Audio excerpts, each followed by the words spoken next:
નમસ્કાર મિત્રો, હું મોહન ગઢવી ગુજરાતી દુનિયા યુટ્યુબ ચેનલમાં ફરી એકવાર આપ સૌ મિત્રોનો હાર્દિક સ્વાગત કરું છું.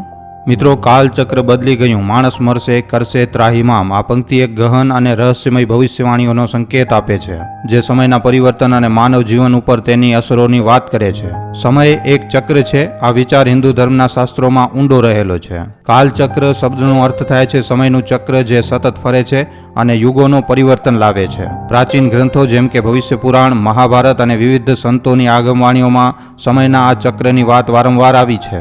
કાલચક્ર બદલી ગયું એટલે સમયનું એક ચક્ર પૂરું થયું અને હવે નવું ચક્ર ચાલુ થયું, અને તેની સાથે માનવ જાતના જીવનમાં મોટા પરિવર્તનો આવશે. માણસ મરશે, કરશે ત્રાહિમામ. આ ભાગ એક ખૂબ જ ભયાનક સંકેત આપે છે. મૃત્યુ, વિનાશ અને હાહાકારનું ચિત્ર દોરે છે. પણ શું આ ભવિષ્યવાણી 2025 સાથે સંકળાયેલી હોઈ શકે છે? આ વિડીયોમાં આપણે આને ધાર્મિક, વૈજ્ઞાનિક અને સામાજિક દ્રષ્ટિકોણથી સમજવાની કોશિશ કરીશું. વર્ષ 2025માં આ સમયે વિશ્વમાં ઘણી ઘટનાઓ બની રહી છે. કુદરતી આફતો, રાજકીય અસ્થિરતા, આર્થિક સંકટ અને ટેકનોલોજીની અભૂતપૂર્વ પ્રગતિ, આ બધી વસ્તુઓ કાલચક્ર બદલી ગયુંની ભવિષ્યવાણી સાથે કેવી રીતે જોડાય છે તેનું વિશ્લેષણ આજના આ વિડીયોમાં આપણે ખૂબ જ વિસ્તારપૂર્વક કરીશું. મિત્રો, વિડીયો ખૂબ જ ખાસ છે, માટે વિડીયોને છેલ્લે સુધી જોવા તેમજ લાઇક અને શેર કરવા ખાસ વિનંતી. અને જો તમે આ ચેનલ ઉપર પહેલી વાર આવ્યા છો તો હમણાં જ ચેનલને સબસ્ક્રાઇબ કરી લેજો. તો ચાલો આજનો આ મહત્વપૂર્ણ વિડીયો શરૂ કરીએ. મિત્રો, હિન્દુ ધર્મમાં 4 યુગોની વાત આવે છે: સતયુગ, ત્રેતા યુગ, દ્વાપર યુગ અને કળિયુગ. આ યુગો સમયના ચક્રનો ભાગ છે અને હાલમાં આપણે કળિયુગમાં જીવન જીવી રહ્યા છીએ. ભવિષ્ય પુરાણ અને અન્ય ગ્રંથોમાં કળિયુગના અંત અને તેના નવા યુગની શરૂઆતની ભવિષ્યવાણીઓ છે. કળિયુગના અંતે વિશ્વમાં વિનાશ, અરાજકતા અને પાપનું પ્રભુત્વ હશે, જેના પછી ભગવાન કલ્કીના આગમનથી ફરી એકવાર સતયુગની પુનઃ સ્થાપના થશે. કાલચક્ર બદલી ગયુંનો અર્થ એ થઈ શકે છે કે કળિયુગનું એક મહત્વનું પડાવ પૂરું થયું અને હવે આપણે એના અંતના નજીક આવી રહ્યા છીએ. કેટલાક સંતો જેમ કે અચ્યુતાનંદ દાસજી મહારાજે ભવિષ્ય મલિકામાં લખ્યું છે કે કળિયુગના અંતે પ્રકૃતિમાં મોટા ફેરફાર થશે. ગરમી વધશે, ઠંડીનો પ્રકોપ વધશે અને માણસો પોતાના પાપોનું ફળ ભોગવશે. 2025માં આવી ઘટનાઓની સંભાવના વધુ પડતી લાગે છે, કારણ કે હવામાન પરિવર્તનની અસરો આજે સ્પષ્ટ દેખાઈ રહી છે. ગુજરાતના સંદર્ભમાં જોઈએ તો આ રાજ્ય પ્રકૃતિની દ્રષ્ટિએ ખૂબ જ સંવેદનશીલ રાજ્ય છે. દરિયાકાંઠાના વિસ્તારોમાં સમુદ્રનું જળસ્તર લગાતાર વધી રહ્યું છે. ગરમીનો પ્રકોપ અને ચોમાસાની અનિયમિતતા 2025માં માણસ મરશે, કરશે ત્રાહિમામની સ્થિતિ લાવી શકે છે. શું આ ભવિષ્યવાણી કળિયુગના અંતનો સંકેત છે કે પછી એક નાનું પરિવર્તન જે માનવ જાતને પોતાના કર્મોનો ફળ બતાવશે? આધુનિક વિજ્ઞાન પણ 2025ને લઈને કેટલીક ચેતવણીઓ આપે છે જે કાલચક્ર બદલી ગયુંની ભવિષ્યવાણી સાથે સંકળાયેલી લાગે છે.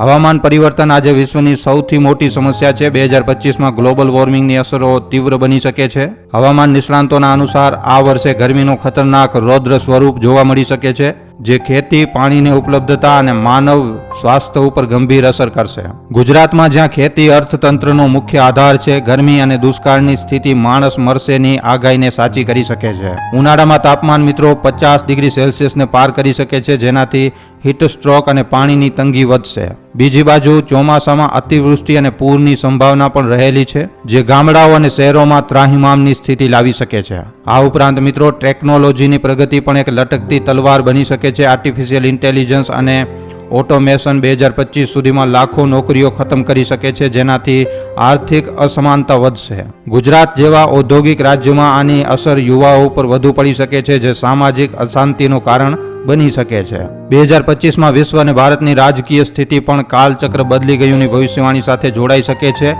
વિશ્વભરમાં યુદ્ધો, આર્થિક સંકટ અને સંસાધનોની લૂંટફાટની સ્થિતિ વધી રહી છે. ભારત, ગુજરાત સહિતના રાજ્યોમાં રાજકીય ઉથલપુથલ અને સામાજિક તણાવની શક્યતા નકારી ન શકાય. ગુજરાતમાં વસ્તીનું દબાણ, શહેરીકરણ અને પર્યાવરણનું નુકસાન 2025માં મોટી સમસ્યા બની શકે છે. જો સરકાર અને સમાજ આ સંકટનો સામનો કરવામાં નિષ્ફળ જશે તો માણસ મરશે, કરશે ત્રાહિમામની સ્થિતિ સર્જાઈ શકે છે. ઉદાહરણ તરીકે, પાણીની તંગીને લીધે ગામડાઓમાંથી શહેરો તરફ સ્થાનાંતર વધી શકે છે, જેનાથી શહેરોમાં અરાજકતાનો માહોલ ફેલાઈ શકે છે. ગુજરાતી સંસ્કૃતિમાં ધર્મ અને આધ્યાત્મિકતાનું મહત્વ છે. કાલચક્ર બદલી ગયું જેવી ભવિષ્યવાણી ગુજરાતીઓ માટે એક ચેતવણી અને એક પ્રેરણા પણ બની શકે છે. 2025માં ગુજરાતમાં કુદરતી આફતો, આર્થિક સંકટ અને સામાજિક પરિવર્તનોની સંભાવના છે, પરંતુ ગુજરાતીઓની સ્થિતિ, સ્થાપકતા અને સમુદાયની ભાવના આ સંકટને પહોંચી વળવામાં મદદ કરી શકે છે. આ ભવિષ્યવાણીનો સકારાત્મક અર્થ પણ હોઈ શકે છે. માણસ મરશે એટલે જૂના વિચારો, પાપો અને ભ્રષ્ટાચારનું મૃત્યુ અને ત્રાહિમામ એટલે નવા યુગની શરૂઆતનો સંઘર્ષ. 2025માં ગુજરાતી સમાજ પોતાની શક્તિ અને એકતાને કારણે આ ચક્રને સફળતાપૂર્વક પાર કરી શકે છે. કાલચક્ર બદલી ગયું, માણસ મરશે કરશે ત્રાહિમામ. આ ભવિષ્યવાણી 2025માં સાચી પડશે કે નહીં પડે આ તો સમય જ બતાવશે, પણ આપણે આને એક ચેતવણી તરીકે લઈ શકીએ છીએ. ગુજરાત અને વિશ્વએ પ્રાકૃતિક સંરક્ષણ, સામાજિક સમાનતા અને ટેકનોલોજીનો સમજદારીપૂર્વક ઉપયોગ કરવાની જરૂર છે. જો આપણે સમયસર પગલાં લઈશું તો ત્રાહિમામને જય જય ગરવી ગુજરાતમાં બદલી શકશું. કેટલાક લોકો 2025ને એક નવી શરૂઆત તરીકે જુએ છે. ટેકનોલોજી અને આધ્યાત્મિકતાનું સંગમ થઈ શકે છે જે માનવ જાતને નવી દિશા આપશે, પણ આ બધું માત્ર એક અનુમાન છે. આધુનિક સંદર્ભમાં જોઈએ તો આજે વિશ્વ એક અનોખા મોડ ઉપર છે. ટેકનોલોજીએ આપણને ઘણું આપ્યું છે, સ્માર્ટફોન, ઇન્ટરનેટ, આર્ટિફિશિયલ ઇન્ટેલિજન્સ, પણ તેની સાથે સાથે સમસ્યાઓ પણ લાવી છે. પર્યાવરણનો નાશ ઝડપથી થઈ રહ્યો છે. ગ્લોબલ વોર્મિંગ, જંગલોનું કાપવું અને પ્રદૂષણ આપણી આગામી પેઢી માટે જોખમ બની રહ્યા છે. સાથે જ વિશ્વમાં યુદ્ધો અને હિંસા વધી રહી છે. આ બધું જોતા ઘણા લોકો ને લાગે છે કે હવે માણસ મરશે કરશે ત્રાહિમામ આ ભવિષ્યવાણી 2025માં 100% સાચી સાબિત થશે. જ્યોતિષ દૃષ્ટિએ 2025 કેટલી મહત્વની ગ્રહ દશાઓ અને સંયોગો બનાવી શકે છે. ઉદાહરણ તરીકે શનિ અને ગુરુની ચાલ આ વર્ષે વિશેષ અસર કરી શકે છે, જે સામાજિક અને પર્યાવરણીય પરિવર્તનો લાવી શકે છે. કેટલાક જ્યોતિષીઓ માને છે કે આ પરિવર્તન માણસ મરશે કરશે ત્રાહિમામ આ ભવિષ્યવાણી સાચી થવાના સંકેત આપે છે. આધુનિક સમયમાં આ લક્ષણોનું પ્રતિબિંબ જોઈએ તો ટેકનોલોજીએ આપણું જીવન તો સરળ બનાવ્યું છે, પણ તેની સાથે એકલતા, તણાવ અને પર્યાવરણનો નાશ પણ આવ્યો છે. લોકો સોશિયલ મીડિયા ઉપર ખોટું બતાવીને પોતાને સફળ ગણાવે છે અને આ વસ્તુ મિત્રો કળિયુગના છળ કપટનું એક લક્ષણ દેખાય છે. ધર્મના નામે ઝઘડા થાય છે અને સત્યને દબાવી દેવામાં આવે છે. આ બધું જોતા એવું લાગે છે કે કળિયુગ પોતાના ચરમ ઉપર છે અને હવે માણસ મરશે કરશે ત્રાહિમામ આ ભવિષ્યવાણી સાચી સાબિત થવાની છે. તો મિત્રો આવી રીતે કંઈક ભવિષ્યવાણીઓ સામે આવી રહી છે. 2025માં માણસ મરશે કરશે ત્રાહિમામ, મતલબ કે 2025માં આવનારા સમયમાં આપણે જોઈએ તો ભવિષ્યવાણીઓના અનુસાર ભારત દેશમાં તબાહીની શરૂઆત થવાની છે. મિત્રો, કુદરત સામે આમ તો કોઈનું પણ ચાલતું નથી, પણ આપણે અગાઉથી તૈયારીઓ કરીને આના સામે લડી જરૂર શકીએ છીએ.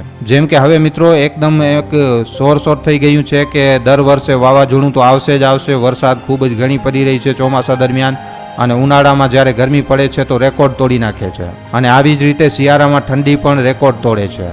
તો મોસમમાં હવે ખૂબ જ વધારે અનિયમિતતા જોવા મળી રહી છે, જે માણસ મરશે કરશે ત્રાહિમામની ભવિષ્યવાણીને એકદમ સાચી પાડે છે. મિત્રો, આ વિષયમાં તમારા શું અભિપ્રાય છે અમને નીચે કોમેન્ટ સેક્શનમાં લખીને જણાવવા ખાસ વિનંતી. જો વિડીયો પસંદ આવ્યો છે તો આ વિડીયોને ખાલી તમારા સુધી સીમિત ન રાખતા તમારા મિત્રો સાથે, પરિજનો સાથે, વોટ્સઅપ ઉપર, ફેસબુક ઉપર, યુટ્યુબ ઉપર જેટલો બની શકે વધારેમાં વધારે આ વિડીયોને શેર જરૂર કરજો. તો આજના વિડીયોમાં આટલું જ. હવે આપણે મળીશું ફરીવાર એક નવા વિડીયો સાથે. ધન્યવાદ.